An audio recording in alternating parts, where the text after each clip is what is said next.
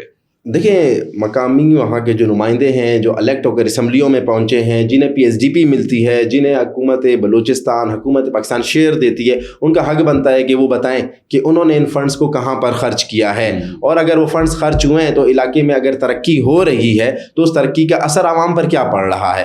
دیکھیں میں یہ سمجھتا ہوں بحیثیت بلوچستانی کہ میر سرفراز بگٹی وزیر اعلیٰ بلوچستان جو ہے وہ اپنی طرف سے پوری کوشش کر رہے ہیں, وہ گورننس کو صحیح کرنے کی کوشش کر رہے ہیں, لیکن وہ تنہا اس فورم پر اکیلے لڑ رہے ہیں. دیکھیں ان کے پاس ٹیم ہونی چاہیے, باقی جو 64 اراکین ہیں وہ کہاں پر ہیں مجھے تو نظر نہیں آتے.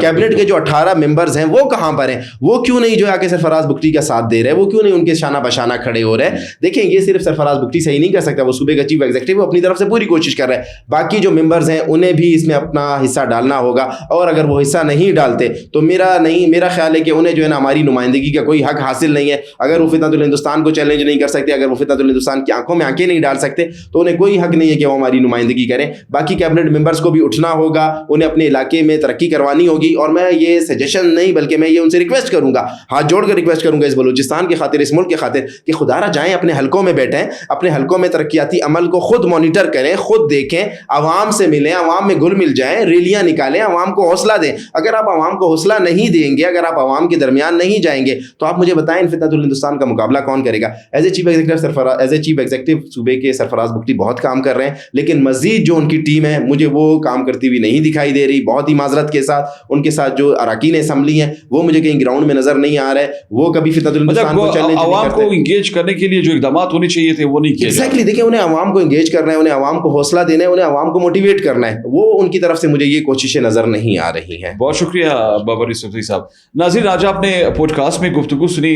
بابر یوسفزئی صاحب نے بلوچستان میں ہمارے گورننس کے جو ایشوز ہیں اور خاص کر عوامی نمائندوں کے حوالے سے جو مختلف عوامی خدشات سامنے آ رہے ہیں, بلوچستان اسمبلی کے جو مختلف اراکین ہیں ان کے حوالے سے ان کا ٹیک یہ تھا کہ اگر وہ ڈیلیور کریں, وہ اپنے علاقوں میں جائیں, لوگوں کو انگیج کریں, تو یقیناً یہ جو معاملات ہیں ان میں مزید بہتری سامنے آ سکتی ہے. اور دوسری طرف پھر یہ جس طرح اقدامات کیے جا رہے ہیں بلوچستان میں فتنہ ہندوستان کے جو مضمون مزاحم ہیں بلوچستان میں ناکام بنانے کے لیے حکومت کی جانب سے جو اسٹریٹجی سامنے آ رہی ہے, یقینی طور پہ وہ اسٹریٹجی بھی انشاءاللہ کامیابی ہوگی اور اس کے جو دور رس نتائج ہیں وہ یہاں پہ سامنے بھی آئیں گے, کیونکہ بلوچستان کے لوگ امن چاہتے ہیں, ترقی چاہتے ہیں, اور یہ چاہتے ہیں کہ صوبے کا جو وقار ہے وہ اسی طرح برقرار رہے. اگلے پوڈ کاسٹ تک اجازت دیجیے. اللہ حافظ.